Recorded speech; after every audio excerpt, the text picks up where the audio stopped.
Okay. I'm gonna start the video. Let's watch a funny video. Let's go.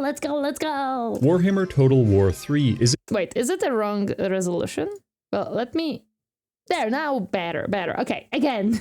I'm sorry, again. Warhammer Total War 3 is a game where you can socialize with your neighbors, build lasting relationships, Socialize? I wouldn't call that socialize. and undertake extreme renovation projects. In this expansive fantasy setting, there are dozens of races to choose from, and any choice is perfectly acceptable as long as it's Clan Moulder. Why? Because Clan Moulder is the only faction that allows you to lobotomize your own...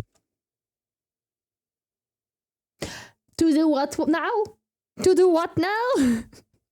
Wait, hold on, I know this his voice. This is a very good voice. Yes. Let us partake in lore. No. We're not partaking in lore today. We're partaking in war. soldiers and genetically modify them so extensively that they turn into a writhing tower of flesh. No, I'm not playing this faction. I'm good.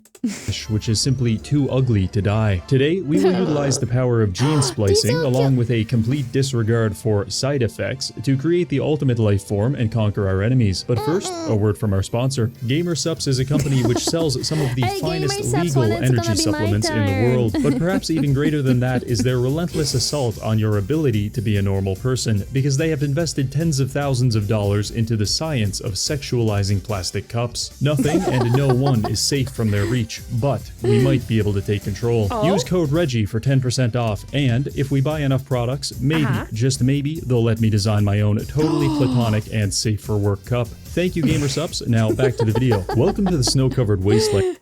Can I? Stop following me. MMOROs, thank you so much for the follow. Welcome to my comfy space. Happy Thursday. Hi. Jeans play. I don't think I want the ugly ones. I want the cute ones. Video is about louder than you. Okay, let me lower the video. There, the video has been lowered. Hopefully it's gonna be better. Oh boy, GamerSupps, yes. One day, guys. One day. Maybe we will see Tori Cap and GamerSupps. Maybe one day in a very bright future we will have our cap. Welcome to Warhammer. Whether fantasy or not, war, hate, and just general crimes are just daily tasks. Skaven has that funny list called a Geneva checklist. Yeah, they do have something like that. I heard about it. It's a suggestion for the rest, but checklist for the Skaven. I don't want to make nukes. I do want to make machines, so it's gonna be either Chaos Dwarves who are engineers or Skaven, I guess. Because Mechanicus! Hi TK! Reggie has gotten his own GamerSupps cap now apparently. Oh my god, I need it. I must Google Reggie cap. Mouse, why do it is kind of safe for work.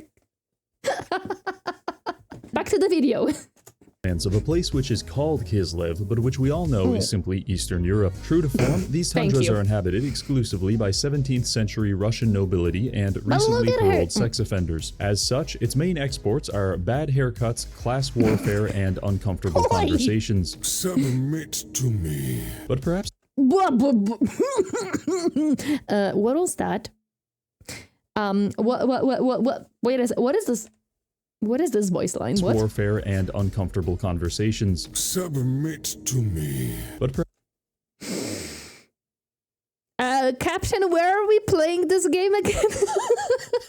So, about that playthrough, about that campaign we were supposed to start, in which game is this dude? Welcome to Slaanesh. Yeah. I guess.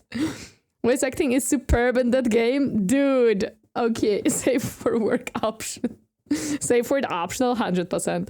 There is a Slaanesh daemon. They actually mean it. Yes, we're very sassy on this channel. Slaanesh great daemon. Oh, you haven't seen the Slaanesh leaders yet? No, I don't think anyone showed them to me. Okay, continue. Perhaps the greatest downside to living in Kislev is that every battle appears to be taking place inside of a used toilet bowl. However, that's exactly the kind of environment you'd expect someone named Throt the Unclean to thrive in, and thrive we will. Our goal is to transcend the weakness of our genetics by responsibly using science to... Why do I feel like it's not gonna be responsible and it's not gonna be science? Ethically create the perfect organism. No. The only issue is that the more we edit our chromosomes, the greater our risk of developing this unfortunate condition called genetic instability. It's a pretty mild disorder. Your chance of survival is about the same as getting shot in the head, because the main symptom of this condition is immediate and rapid physical disintegration. And if you take it too far, genetic instability turns into explosive instability, which causes your anatomy to detonate on contact with the enemy. Okay, but I don't think that's so bad, right? Like, if you just detonate into enemy, that can be just, you know, additional force to kill? But at the same time, faster death? Question mark? Better? Question mark? Question mark? Explosive instability is best used with Skaven slaves, absolutely worthless. I see, okay. Thinking like a true Skaven already. Doesn't matter if thousands of your troops die if you kill hundreds of them. Exactly. Dead rats equals less rivals, so yeah, it's good. Exactly. Duh. Enemy. We could work on a cure, or we could just push you down a garbage chute and try again, because by down the garbage chute you go, where you belong, Skaven. By pressing this button, we can literally recycle you. This is done through the use of the growth vat. You can think of it like a compost pile for people. I'm going to try to make a unit. Wait a second, but compost... Why don't we use the organs we get and create super Skaven? Like super marine, but super Skaven. Why not? We have a compost pile anyways. My brain is not braining, I guess. Rat compost? Yeah, but the organs would be still usable, no? Hello there, Sig Arty, welcome, happy to see you. How are you doing today? Hi. There we go, Rimura coming through. Oi, I didn't even do anything in the Rim world yet. With the maximal amount of genetic modifications, and according to my calculations, the chance of doing that successfully is approximately 0.03%. So, you know, we're going to be doing a lot of recycling. But before we can spit in the face of statisticians everywhere, we need a plan to expand our empire. And when it comes to plans... Wait, planning? A Skaven? Don't we just plan to overtake everything and everyone? Skaven? We're rats on serious? Steroids? Yeah. We can, but that's not how Skaven work. That is basically what they are doing, lol. Oh yeah, so they are doing that. Okay. But was doing basically. That is what they are doing. Some of the genetic material will be used to create rat organs. Because Skaven organs are worthless. They are sniffing warpstone all day and muted. Oh, true. I forgot that they are sniffing the stone all day, so their organs are probably like pretty damaged. You are correct. We recycle the organs, of course. Wait until you see the rat hydra. I think I saw it and I don't want to ever see it again. There's nothing a rat loves more than a little cheese. The first step is to go south and capture this settlement. We engaged in a close battle, but thanks to my tactical brilliance, I managed to kill almost everyone in my army on turn 1. By Skaven standards, this is considered very impressive. Following this... Wait. So as Skavens, we want our army dead? Am I understanding it correctly? Is that the logic? Warpstone answers the age-old question, what if platinum was also crystal meth? Oh my god, kinda, yes. No, help it, abomination is even worse. Better? Oh no. More kills equals better. Details are irrelevant. Of course. Makes sense. We spent 5 turns converting the entire population of Fort Straghov directly into food. The legality of this maneuver is up for debate, but when you physically consume the victim, witnesses, and all evidence of a crime, I think you're in the clear. It's around this time a man displaying every known symptom of the bubonic plague will declare war on you, but you can ignore that and instead focus on speedrunning homelessness by traveling to your capital city, demolishing it, and resettling it on the next turn, using all of your stockpiled food to rebuild it at level 4. Now I know you're thinking, but wait a second. We have a capital city. What level is capital city by the basic? 1 at base, 5 at max. You usually start at tier 2. Skaven can spend food to increase the level of settlements they capture settle. Okay, so this dude literally cheesed the game to get to level 4. But why did he had to destroy it first? Like, why couldn't he just level it up? He had to rebuild it from the ground to be at level 4. It's a game mechanic, of course, not a real roller. Oh, yeah, of course it's a game mechanic. Yeah. A really easier way to upgrade the city that way because of Skaven corruption at the start, making it so it takes 40 turns to upgrade. Oh, smart little boy. I see how it is. Okay. To skip some levels faster, turns. The Rat God is pleased. Yes, less turns, speedrun. Okay, I get it. If I remember right, it's a Hydra pumped with so much warpstone and rat DNA it is described as too horrible to die. It's an actual rule for them on the top table. Oh, no. You can only spend food on a destroyed settlement. Oh, cheese for the rats. And they have their own deity, interesting. So no chaos influence. Rats, I don't think so, no. I mean, some probably, as always. Reggie, won't your population enter a profound state of starvation since you've used your entire food supply on a fancy building? The answer is yes, but also, I don't care, because by turn 10, we will have access to late-game units such as rat hydras, and we're going to need them because Sarina just declared war on us, and after carefully inspecting this balance of power, I've concluded that to be very concerning. So what we're going to do is isolate ourselves inside Hell Pit for 5 turns, and re-emerge with a slightly unfair army. As I waited out the turns, I began to grow worried because we were quickly becoming surrounded by a horde of angry Russian gopniks. I mean, that's what happens when you close yourself in a freaking hell pit, I guess. Turn the locals into food, feed your workers to make random stuff profit. The downside is that low food levels lead to low public order, which can cause rebellion. Oh, okay, makes sense. It is rodents, one would think it would please Papa Nurgle. True, I guess. Horned Rat is a chaos god in new lore, so they do have chaos influence. Oh, they have chaos gods now too. Who wanted nothing more than to redistribute my wealth. Maybe spending the first 10 turns killing my own army, demolishing my capital city, and starving my population wasn't such a good idea. Speaking of bad ideas, Sarina decided to channel the spirit of communism by death marching her army straight into my capital city 3 times in a row. Normally, this battle would be somewhat challenging. However, my tier 4 garrison is actually better than either of our armies, so it was fairly easy. Enjoy this moment while it lasts, because it will probably be the only time we achieve anything other than a Pyrrhic victory in this entire campaign. With the Ice Queen fended off, we emerged from our chrysalis, now armed with catapults, flamethrowers, and plenty of these bad boys. They might not look like much, but with a little genetic modification, we can give them the cellular instability perk. If you're having trouble killing any given unit, simply activate this ability and you'll find the fight a lot easier when your enemy is missing most of their limbs. With the power of quadruped suicide bombers, we were able to expand outward, even completing this quest battle and acquiring Gorich, a unique hero who is 12 parts anabolic steroid. Wait a second. He's almost fully machine. OMNISSIAH? Poor rats. No. They like it. Don't worry about him. Also, welcome, Count McBeer. Welcome. Happy to see you.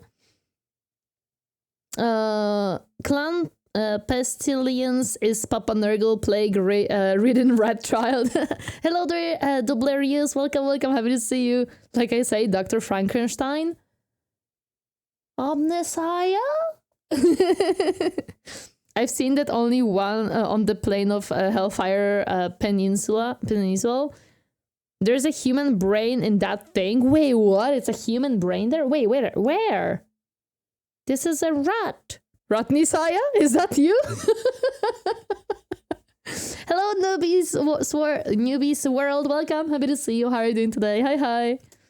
To one part everything else. I don't think I can properly explain just how violently this man would kill you, but if you can imagine being pulled apart by meat hooks, then you're on the right track. After a few more turns, we managed to gain some territory, but we were in a difficult situation. This mechanical rat is a brain of chaos champion in body of Ratogr. Look at his boy! Oh my goodness! Godrich was a pet project between Throt and that one clan's Scryer rat. If I recall correctly, Grodich Machine Rat was a Morgan Raider who had his brain transplanted into that. Oh my gosh, they managed to transplant the brain. Oh boy, oh boy, oh boy. That is something. Grodich is a champion of Khorne who got captured by Skaven that put his soul in this crazy monster body or something along those lines. I wouldn't want to be this dude, but I would want to have this dude. Fabius Bill, I am in the wrong Warhammer. That's me. Hello there, Poldy. Welcome, happy to see you. How are you doing today? Hi. To our left was the spokesperson for radiation poisoning, yes. and to our right was an AI doing their best impression of Joseph Stalin. So I bought some cannons for the Second Army and sent it to defend the Western Front. Meanwhile, Throt engaged in various battles to the south, including this one, which was not fun, because despite having access to several powerful units, there is a resource which is fundamentally inaccessible to us, and that resource is leadership. I thought it's food. I literally, for some reason, thought it's food. The Skaven can make anything. There is just a 95% chance it will blow up in your face. Well, then we can just make it blow up in the enemy face, and that's fine now, right? In fact, every Skaven battle has two distinct phases. Phase 1, where you actually play the game, and Phase 2, where you spend 90% of your time scanning the periphery of the map in an attempt to stop your units from deserting you at the slightest conceivable inconvenience. Compounding this issue is the fact that Kislev units are objectively monotonous to fight against, because each and every one of them is experiencing a crippling identity crisis, where they can't decide if they want to crush you with a mace or shoot you in the neck with a flintlock pistol. This makes them supremely unsatisfying to interact with, because it feels like every unit just does the same thing. If we liken a diverse army, such as this, to a delicious and well-decorated cake with various flavors, then the Kislev army is that same cake after it has been beaten with a sledgehammer to the point of... No! My cake! Oh, I wanted that cake. As long as we have other Skaven, we have food. True, I forgot about that. Yeah, everything is food. Every rat is the most important rat in the world. All others should die to protect him. Exactly. Most of you will die, but that's a risk I'm willing to take. Exactly. Yup. That's the general Skaven way. That takes beat the meat to a whole new level. Seriously, dude. Becoming a homogeneous sludge. Oh, no. Seemingly, the only units that don't struggle with this brand of dysphoria are the polar bears that will inevitably flank you and rip out your carotid artery, which is a nice touch, but I just wish that having a large mammal violently chew through my neck veins wasn't considered the highlight of my day. So to conclude my unsolicited review of the Kislev race, I give them a 1 out of 10. Regardless, winning these battles put us in a very strong position, because we're now within striking distance of the capital city of all of these godless sodomites. Soon, Ratkind will prevail. However, things weren't going so good on the Western Front. Leukemia Man decided to attack my second army. The auto-resolve thinks we're going to lose, but when you're playing Skaven, the accuracy of auto-resolve is about on par with the accuracy of a schizophrenic witch doctor who is covered in chicken blood, so I thought I could take him. But I was horribly wrong, because after approximately 3 minutes... Wait, why the auto-result on Skaven is so bad? Is it because of their deserting? Is it because when you do auto, they will just all run away deciding, nah, fuck this? Or is it because of something else? It's a general issue with Total War. Oh, okay. Noted. ...of fighting, my Skaven slaves were being violently domesticated. So, easy way to describe Skaven tech is use platinum to power steel lights and then wonder why half of the planet exploded. While leader says some of you will die, some of us will live. And then everyone else believes that they are the leader. It favors high health and armor, I reckon. Auto-resolve is just bad. Okay. Hi Talon, welcome, happy to see you. How are you doing today? Auto-resolve puts a lot of value on armor and ammunition. Oh, usually favors armor and ammo. Okay, so the more ammo you have and armor, the higher chances according to the game. Have more power in auto-resolve. Skaven units have very little. Doesn't know the concept of cheese. Well, of course, it's not a Skaven-like, so it doesn't know what cheese is. We need more cheese in the auto-resolve. The auto-resolve is fairly inaccurate sometimes, but especially bad for Skaven due to poor leadership, I think. of total Warhammer is just bad, takes unbuffed stats to consideration and not the active skills or anything. It's wonky. It also assumes that all units are able to use up their ammo effectively, which is Kislev units have. Okay, I understand. Okay. So just take stats that are not accurate into consideration, so the result according to the game will just be wrong. Okay. Let's get your ass back here! My cannons had been flanked by snow leopards, and my archers were doing this. Leopards! Moments like these remind me that my personal battle against autism is not going very well. So, the Great Orthodoxy made a generous contribution to population control on our behalf, but that's okay, because as fast as you can kill my armies, I can make 3 more. By this point, we have managed to completely isolate Kislev and drain most of its resources. All that's left now is to hire a warlock engineer, run him over to Kislev, and use this ability to produce an earthquake that will destroy most of their walls. You know it's a good earthquake too, because the engineer dies in the process. Following why is... Oh yeah, makes sense, okay. this, Throt besieged the settlement and started starving them out. Once they were looking particularly anemic, we completed an auto-resolve and Kislev was officially ours. Now unrestrained by our abusive alcoholic neighbors, I gazed upon the world map to see what diplomatic opportunities await, and I quickly... Skaven tech is best in the world? I squint into you, but I have to agree. Once you see a TGHE Chaos Dwarf trailer, you might start the campaign. I already loved the stuff that I saw about the Chaos Dwarfs from the Fantasy Factions videos. I really did. Realize that everyone who isn't a disfigured abomination absolutely hates us. But that being said, we did have some friends, and they started pushing south into Empire territory. The Empire, even in its incomplete form, is strength rank 2, and I want absolutely nothing to do with that. So instead, we traveled northeast and started bullying this guy for looking like a fucking idiot. This man looks like a child, and as it turns out, he has roughly the same combat effectiveness, because when I shot him with a cannon, he stopped moving. Well, look at that. If you shoot someone with a cannon, they stop moving. Come on, dude. You have to be a bit more resilient. Now, it's been about 10 turns since I've done anything extraordinarily stupid, so I decided to change that by purchasing the Clone Warfare Doctrine, which makes all of my Skaven slaves acquire 3 random mutations. Depending on how successfully they mutate, they will either gain superpowers, or their bodies will start violently self-destructing. This is objectively bad, but also mildly entertaining. Following this, and perhaps because of it, the Empire decided it was time to perform a late-stage abortion on us using the medically correct device known as a mortar battery. With war declared, well, I think they had very many reasons to perform it, by the way. Shifted my attention south to find 5 Empire armies absolutely salivating at the thought of bashing my head in. I needed to equalize the numbers, but money was tight, so I just recruited 2... Okay, why there is skulls above these thingies? What is that? That doesn't sound good.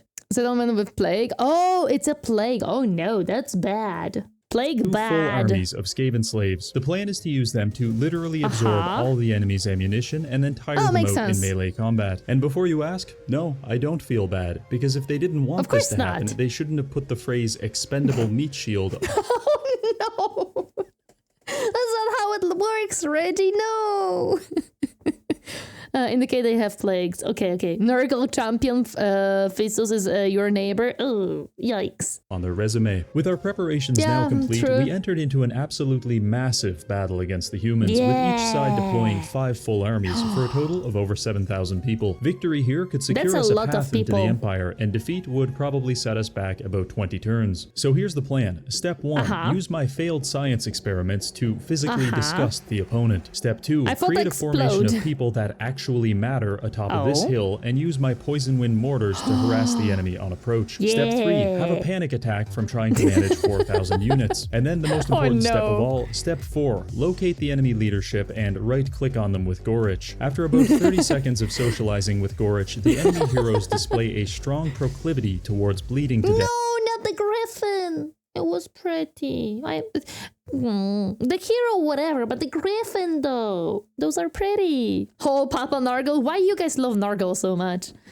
Ilk Love Clan Scarer is great for kinda Mechanicus playthrough, and Mulder, Frankenstein's Rat, Skyer, servitors them, and also has nukes. Yeah, I heard that one would be like Mechanicus type rat.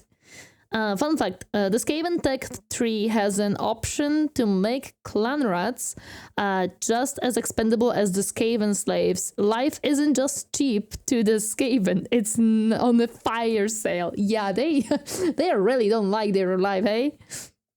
Skaven, they could conquer the world, but the infighting between the clans makes the world safe. Yeah, they will never stop fighting with each other, so we're safe. We're okay. Because he gives gifts. Nurgle is just a fun little guy. I don't know. Is he a fun little guy? Isn't he the one who creates zombies and stuff like that? Nurgle is just a chill guy. I don't. Griffin might be pretty, but the Skaven can make it prettier, can they? So far, I didn't saw Skaven making things prettier. Quite the opposite. The battle unfolded, and it was utterly gruesome. Within 2 minutes, the hill we were holding looked closer to a mass grave than an active battlefield, with wave after wave of humans crashing against our line, only to be enveloped by a horde of rats and eaten alive. Every so often, they would deploy some mortars to try to bombard us, at which point I'd use my rat ogres to absolutely flatten them. It was like watching a truck crash into an occupied hospital bed. Overall, the lines were holding well, and eventually, after 15 minutes of fighting, the day was ours. Sure, every single Skaven slave died, but most of them were so terminally ill that this whole thing could probably be considered an elaborate form of euthanasia. No, I think he was just cleaning up his front line. It's okay. He just needed to clean up. Some people were too sick. It was just, you know, better to use them here than anywhere else. It makes sense. It makes sense. Nurgle, the chill guy that have a waifu on the train in his attic. Oh my god. He just creates massive plagues that kill tens of thousands of people. Nurgle loves life, which unfortunately includes bacteria and viruses. Oh, so he just likes life more of bacteria and viruses than other forms of life. Okay, I understand. Strangely enough, Nurgle is just happy about stuff. Damn, okay, he's just a happy boy. He's just enjoying his life. He's just a happy boy. The combined casualties came out to about 4,000, which caused the Empire to drop from rank 2 to 17, and we went from rank 14 to 45. Real nice. Definitely feel like a winner now. In the wake of this battle, Throp was able to plow deep into Empire territory, expanding our borders like an errant stream of piss. Damn. This caused just about every human in existence to declare war on me. If I focused my entire military in this region, I might be able to hold the lines, but the issue was that this deranged proto-human was still alive and destroying my Because Nurgle loves us, he just loves bacteria just as much as us, so he makes us sick so we have more friends he can love. Oh my god. I mean, there is so much bacteria, so much more than like people and stuff. There is so much bacteria in the world. Nurgle literally can't lose, so he is just relaxing, I guess. No, he actively has his followers create new plagues and stuff. If anyone enjoys love in Warhammer Fantasy, I'm sure it's the Changeling. Hi there, Lan. Welcome. Happy to see you. How are you doing today? I'm off the topic final boss. That's okay. That's okay. Settlements to the north. I redirected 2 armies to deal with him and eventually managed to trick him into leaving his capital city, which I then attacked. If we use the auto-battler, we'll probably lose, and that's because using the auto-battler is a lot like smoking crystal meth out of the barrel of a loaded shotgun. It's convenient. Thank you for the hydrate, Wonder Flipper. Thank you, thank you. Us getting sick is basically just Nurgle introducing us to his other friends. No, I think what he does is he's just, look, guys, I made you new friends. Look. Oh, you don't get along very well. Okay. Sorry, guys. Timur Raputin is scary. There is a campaign with one of his daemon collecting and studying all of the life forms, including plagues. Damn! Hey, Jeff! Jeff Rosaries, welcome, happy to see you. How are you doing today? Hi! Ahoy! Doom wheel! And exciting, but sometimes just not worth the risk. So we did this fight manually, and absolutely... I thought we would go with Doom wheel. That would be fun. absolutely decimated his garrison with our mortar teams. This was basically why a is it death blow purple? to his empire, and I found killing him so personally satisfying that I saved the replay so I could cherish and relive this moment forever. So let's Damn. regroup here. Our objective is to create the perfect life form, and I've tried. In fact, we're on the 11th generation of test subjects. However, it's hard to justify spending valuable resources on a project with a 99% chance of giving my soldiers brain damage. So until we defeat the empire, We all end up with Nurgle in the end. He has time, true. Devglobe Bombardiers, my beloved. Which ones are those? we're going to focus on just creating good soldiers rather than trying to brute force a perfect one. For example, I worked out a rat ogre build where I replace all of their skin with mammoth hide, replace their blood with high-octane gasoline, and force them to ingest a parasitic worm that causes them to become undead. This, along with a few other minor procedures, effectively turns them into unstoppable killing machines. With the Russians now defeated, we can focus these monsters entirely on the humans. The campaign was going pretty well, and the whole experience reminded me why I love playing Skaven. The ridiculous contraptions and absurd strategies make you feel like a cartoon character, but with gore turned on. Not only is it possible for you to slowly flatten an elderly woman using a mobilized bell you dislodged. The freaking bell gets me, dude. The freaking bell. It was a purple. Oh, okay. What is this? It's a bell on the wheels that can ride over people. Duh. There are 6 Skaven clans you can play as, even though there are like a lot more in the lore. Of course, there's always a lot more in the lore. The ones with the green orbs, they are filled with gas. The Globadiers also have gas masks. Oh, I see. Why is that? Because Skaven. Skaven need no reasoning.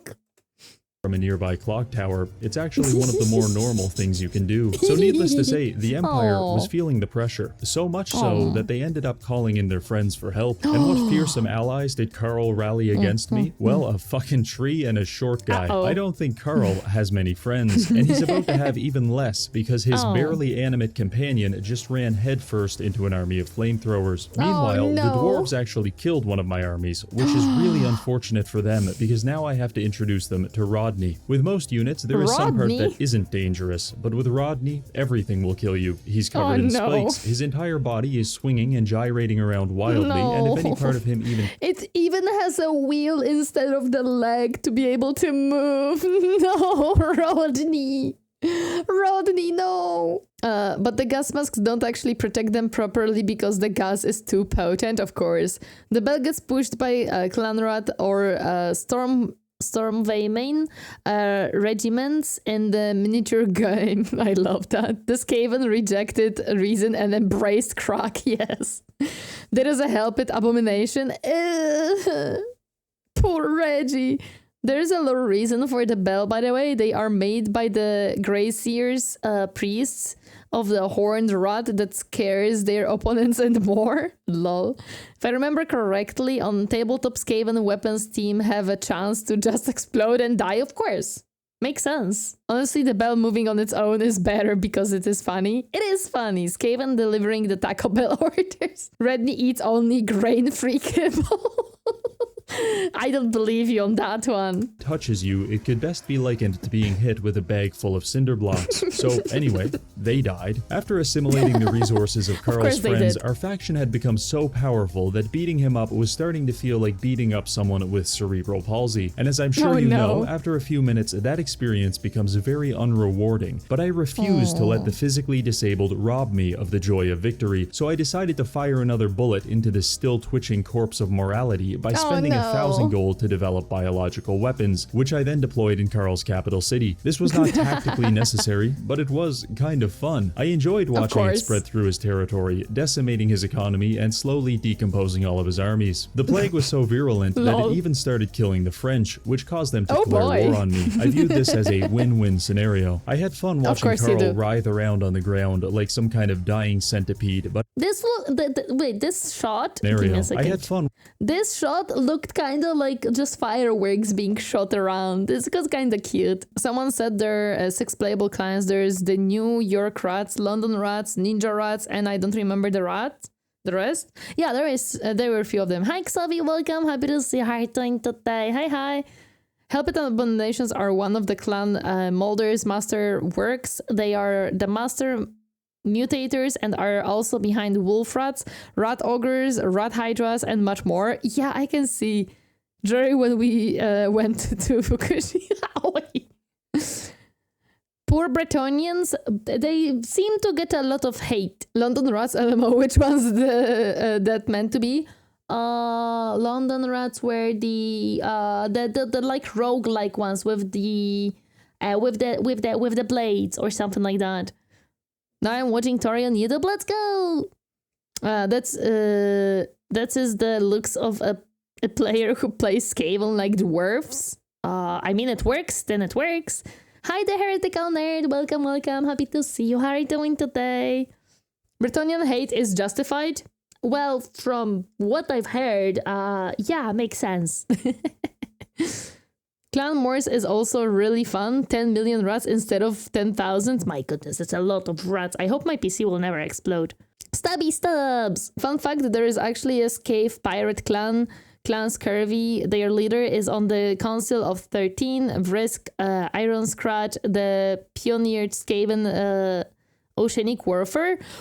We have pirate rats? Interesting.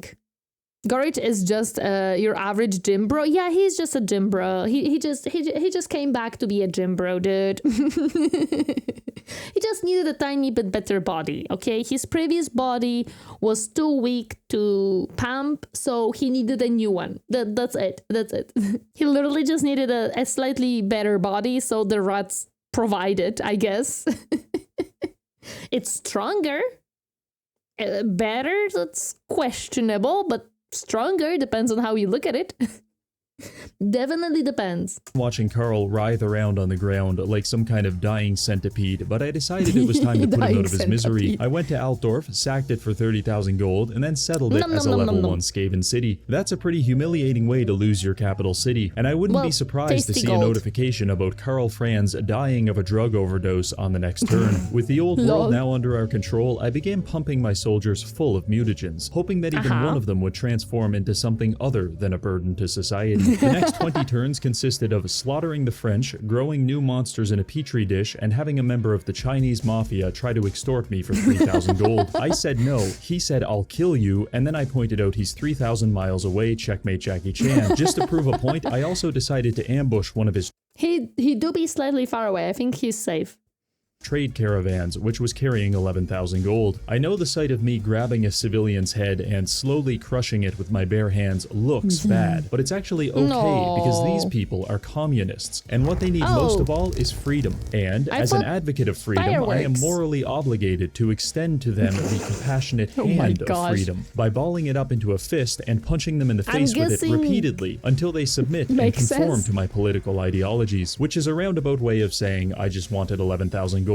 But I digress. After countless trips to the recycling bin, we were on attempt 28. It was promising. We got him all the way to 10 augments. All I have to do now is administer the ultimate mutagen. What is the ultimate mutagen? This is cum. It's basically a loot. No! No! Ew, no! No! This is so funny and I don't even know anything about this. Clan Skyrim, Nukes clan model, Frankenstein clan more strong, infantry clan, Ashen ninjas, assassins clan, Pestilence, plague monks clan, rictus ambushes. Smash! Also, hi Samrat, welcome, happy to see you. Skaven are the reason why we say bodybuilding instead of building bodies. No. I don't know why they changed the lady from Ledriel into Lilith and then proceeded to make Lilith a greater evil than the Chaos Gods in the end times. Hi memes of Warhammer, welcome, happy to see you. How are you doing today? That is the greatest follower of Gorich. If it makes you feel better in lore, it'd be a warpstone based, I think. But you never know with Clan Molder. I would hope so. I'm hoping it would be warpstone based. Please. Please. Also, the good old Overwatch loot boxes. I shall never forget them. Joe is just secretly the son of Godrich and a dog the unclean. Box of chromosomes because it gives him 3 random mutations. I crossed my fingers and performed the procedure of chromosomes because it gives him 3 random invisibility, brain damage, British lactate on comment. What the frick? These don't really, other than invisibility, these don't really seem like ones to have in battle. Mutations. I crossed my fingers and performed the procedure. It was a success. Joey28 officially had 8 mutations, which gave him a total of 17 augments. According to my research, this is the maximum amount possible. Or maybe I just made that up, who knows? Regardless, I think he's perfect. So ladies, like it or not, this is what the ideal male physique looks like. A badly mutated rat man with mammoth skin, diabetic neuropathy, propane sweat glands, and some kind of brain parasite. Have I broken several international laws in the creation of this creature? Yes, but in the eyes of God, I am amongst him, because Joey28 is the perfect organism, and he's arrived just in time, because it is officially the end of the world. The wild hunt has begun, and the wood elves have decided the best way to protect the environment is through homicide. 2 sets of wood elf armies spawned at the enchanted forests in my territory. They look pretty formidable, but I know a thing or two about wood elves. Pretty. Wait, they have freaking unicorns? This is awesome. I want unicorns. They said random, and by God, they meant it. They really did. I love the wood elves. They seem like very pretty ones. They kinda have unicorns. Evil, bloodthirsty unicorns. Well, at the enchanted forests in my territory, they look pretty. These don't really look like bloodthirsty unicorns. They just look pretty, and I like them. The Bretonians have them as well. No, wait. Bretonians had horses, not unicorns. I didn't see a single unicorn there. You're not gonna lie to me. Pretty formidable, but I know a thing or two about wood elves. You have to avoid fighting them on their home turf. In fact, fighting wood elves is a lot like fighting children. You can't just rush into the kindergarten winging haymakers. It's not tactical. It lacks nuance. In my experience, you'll find a lot more success luring them into the parking lot where you can ambush them with your friends. So that's exactly what we did. To the wood elves. I had a few armies wait for them to leave the forests, at which point we cleaned them up in a nice open field where they couldn't pull too many of their tricks. This whole wild hunt thing isn't so bad, I thought out loud. Well, imagine my surprise when, on the next turn, I found a conga line of war criminals making their way into my territory. Yeah, that's like 10 armies, with more being pumped out from these forests every turn. I mobilized my forces, but in the meantime, the wood elves were destroying pretty much everything south of this line. I don't know what fascist dictator is responsible for this, but I really don't like this version of the wood elves. Fortunately, the old world has a high concentration of castles, which slowed them down, and after a few turns, my armies began sweeping through the war-torn regions. I was engaging them in 2 to 3 battles per turn, and Throt was doing fine, but my weaker armies were being devoured alive by the feral elves. Thankfully, I did some experimenting and found that the wood elves are surprisingly vulnerable to having a cask of acid smashed over their head, and that's very good news for us. I had my armies outfitted with some of these mortar teams, and we started making some real progress. Additionally, I had some allies in the area that were able to defend. But where did you get allies from? You were killing everyone a second ago. The Eastern Front. This was quite helpful, but perhaps the biggest break was this random event. It increased our chances of ambushing the elves, which allows us to position our armies like this, and their army assumes the position of a man who is about to receive a violent prostate exam. All I can say is that this was an extremely cathartic experience. From here, my military philosophy is as follows. I have 60,000 gold, and I'm guessing the wood elves do not, because upon reviewing their economic infrastructure, I found only mud huts and strange men tweaking on crystal meth. Therefore, I don't believe they can keep up this pace, so I'm going to enter a financial deficit to field just enough armies to gradually grind our enemies to dust under the assumption that they won't be able to replenish their ranks. Over the next 10 turns, I managed to slowly claw back my territory from the elves. I even had time to quell a rebellion from Khorne of the Black Chasm. Who is Khorne of the Black Chasm? Only the finest collector of level 1 archers in the entire world. And this I had to congratulate him on personally. By this point, we've unified our eastern, western, and central central fronts, effectively pushing the Wood Elves back to this choke point. Around this time, my allies declared war on Vlad von Karstein and asked me for help. Confused and clearly busy, I said no. In hindsight, this was the wrong response, because apparently it was a social faux pas on par with pouring lubricant on a wheelchair ramp. Within 2 turns, the entire world was so disgusted by my actions that 17 different people cancelled their trade deals with me, including Vlad, costing me thousands of gold per turn. Furthermore, a couple others just outright declared war on me. So needless to say, we're on our own from here. With our armies now unified, we pushed through at Helmgart and even repelled 1,800 elves on the next turn. After this victory, the Wood Elves attempted to call time out by issuing a press release that the Wild Hunt was over. Sorry guys, I'm afraid that's not how this works, because my Wild Hunt is just beginning. Briefly regrouping at Paravon, I took stock of the situation. We have 5 armies. Throt, specializing in giant monsters. Snicketch with assassins. Bok and Ixstone are bringing in the siege weapons. And finally, Bilefitch has every known flavor of Rat Ogre. Rat Ogres with flamethrowers, tasers, Gatling guns, and even Rat Ogres covered in sheet metal. Comparatively, the elves don't have as much, but they are in the forest, and fighting a Wood Elf in the forest is like fighting an Italian in a spaghetti factory. Thousands of years of evolution have rendered them perfectly optimized for combat in that environment, so they're still fairly dangerous. The first battle was against Durthu at Waterfall Palace. I stormed the field with my monsters, and the elves adopted this strategy of shooting us from behind a wall, which was smart until the wall broke. I can guarantee you they weren't feeling so smart then. Meanwhile, Durthu was waiting alone at the top of the mountain as if he was expecting a fair and honest duel with Throp. Instead, I had 4 assassins stab him to death. The first battle was behind us, and it really sucks fighting in this environment, so I took a great satisfaction in auto-resolving my way to the final forest. It's being guarded by Orion and a few others, but at this point, we have the momentum, we have the numbers, and most importantly, we have Joey. We gave these drug-addled freaks the beating that their parents should have given them 30 years. What is this huge ghostly rot? Is it a mutation or is it like something else? Or is it like a hero unit? The huge ghostly rot is a spell. Oh, it's a spell? It's a warp cocaine infused powers. Okay, makes sense. Watch out, eh? I mean, we really put a pounding on their ass. Gorich, Joey, Throt, it's going to take the Wood Elves years just to learn how to walk again. And as— Wait, weren't elves like reproducing very, very slowly? So their units are very strong, but they don't have that many, and every loss is like much harder for them to recover. Wasn't that the point of the elves when it was said in the faction video? Big glowing rat is big rat spell cast by rat wizard, usually riding a big rat bell. Makes sense. Skaven have several magic users. Grey Seers are the most well known, but Ashen and Pestilence have their own magic tradition. Yes, okay, so yeah, he is basically kind of destroying the elves a lot.